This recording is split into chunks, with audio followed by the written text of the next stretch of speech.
Hello hello.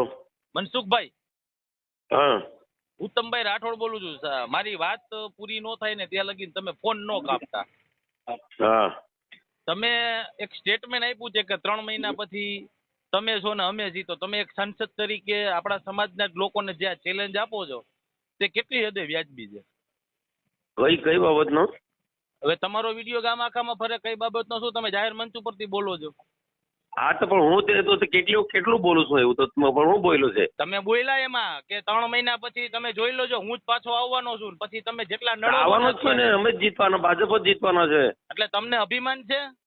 હા તમે જેવું માનો તે ભાજપ છે, બીજો કોઈ જીતે ના. તમે એક વિચાર કરો કે અત્યારે આપણા આદિવાસી સમાજની કઈ પરિસ્થિતિ છે. મણિપુરની ઘટનાથી માંડી અને આપણા આખા આદિવાસી પટ્ટાની અંદર અનુસૂચિત 5 ને 6 નો જે અમલ નથી થતો, છતાં પણ તમે આ સત્તાના જોરથી અભિમાનથી જે સમાજ